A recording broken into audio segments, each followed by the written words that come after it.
Olá, e hoje eu falo diretamente aqui, do Museu do Supremo Tribunal Federal, um lugar lindo que desde já eu convido você a vir conhecer. E nessa segunda semana do mês de abril, o Supremo Tribunal Federal acabou decidindo dois processos de extrema importância: a constitucionalidade ou a validade da revista íntima em estabelecimentos penais em todo o Brasil e se a prova obtida a partir da revista íntima deve ser considerada ilícita ou não, e também decidiu sobre a ADPF das favelas, aquela que trata justamente da letalidade da Polícia Militar e Civil no estado do Rio de Janeiro. Então vamos falar primeiro da revista íntima em presídios.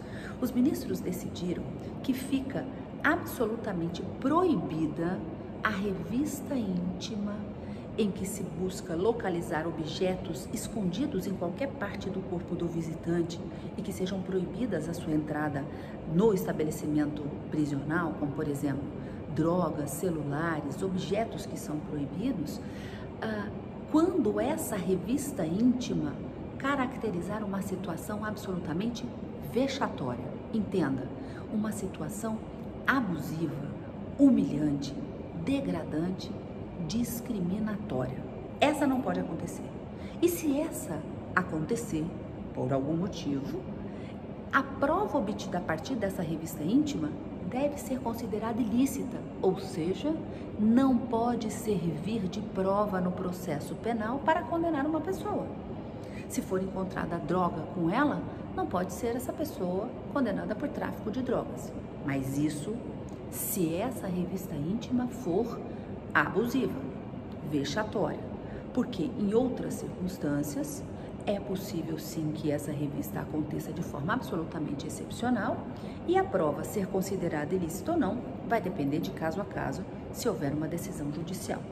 Muito bem, os ministros ainda deram o prazo de 24 meses para que todos os estabelecimentos prisionais do Brasil sejam equipados com a aquisição e a instalação de equipamentos como scanners corporais, esteiras de raio-x e portas detectoras de metais para se evitar a necessidade de revistas íntimas.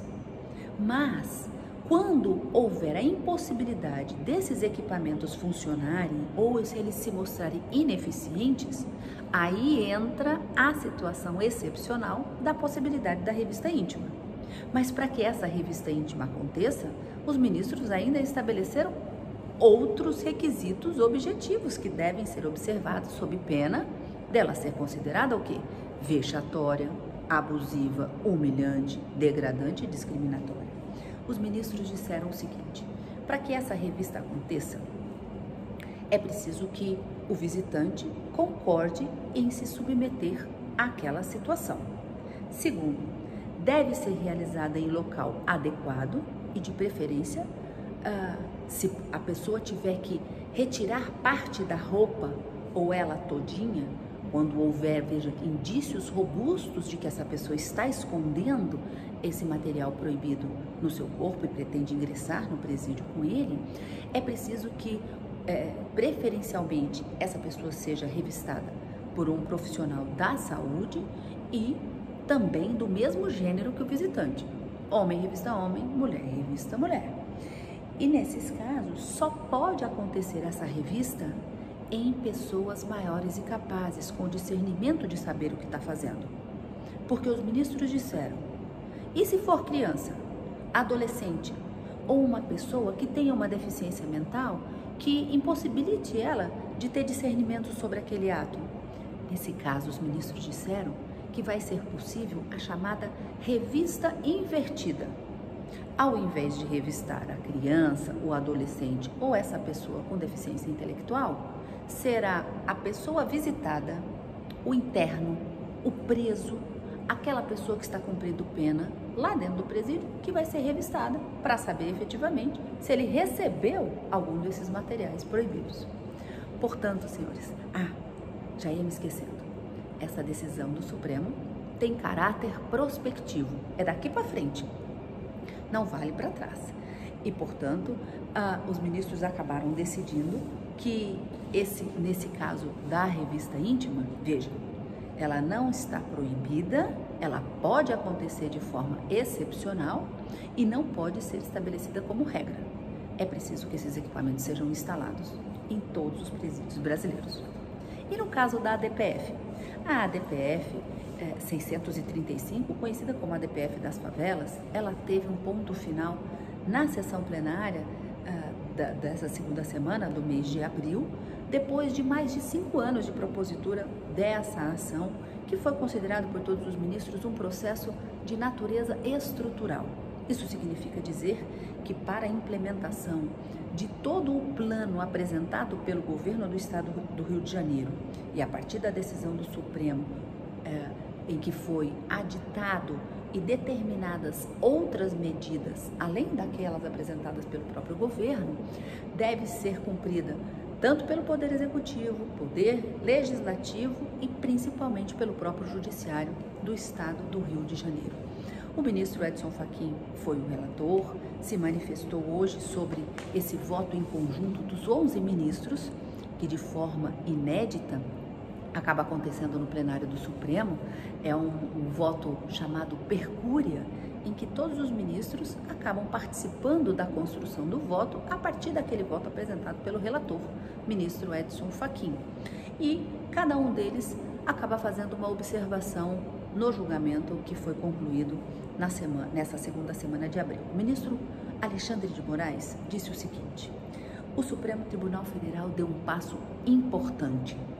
É preciso que as pessoas entendam que segurança pública não é uma questão só do Estado, é também uma questão do Judiciário e do Ministério Público. E é preciso evitar que os nossos jovens sejam capturados pelos milicianos. O ministro Luiz Fux falou de escolhas trágicas. Dentro dos direitos fundamentais, nós temos essa expressão para dizer que esses direitos, que são próprios da pessoa humana, eles são coincidentes muitas vezes, mas que, diante de um julgamento, o juiz tem que ponderar os interesses para se tomar uma decisão. Então ele disse, devemos levar em consideração que estamos diante de uma escolha trágica. De um lado, nós temos a dignidade humana e a vida de milhares de pessoas que vivem nessas comunidades e que acabam vitimadas em operações policiais. Mas que, de outro lado, nós temos também a dignidade humana e a vida de agentes policiais que vão para a frente, estão no fronte da batalha, justamente para garantir a segurança pública de todas as pessoas e que acabam também vitimados. Então ele disse, morrem civis, mas também morrem agentes policiais. O ministro Flávio Dino disse que o crime organizado no Rio de Janeiro não está apenas nos bairros populares, nas periferias ou nos morros, mas sim está no asfalto. Está no asfalto quando falamos dos financiamentos do crime organizado e também na lavagem de dinheiro. E por fim, os ministros acabaram concluindo esse julgamento, que desde a época da pandemia várias medidas cautelares foram determinadas e, segundo o próprio relator ministro Edson Fachin, não se pode falar no estado do Rio de Janeiro de um estado de coisas inconstitucional na segurança pública, porque desde que essas medidas cautelares foram determinadas pelo Supremo, o estado do Rio de Janeiro, o governo do estado do Rio de Janeiro, tem se empenhado em reduzir essa criminalidade, o crime organizado, e tem se mostrado em busca de soluções para afastar toda essa preocupação da segurança pública e dar efetividade ao combate à violência. A gente fica por aqui, até o próximo vídeo.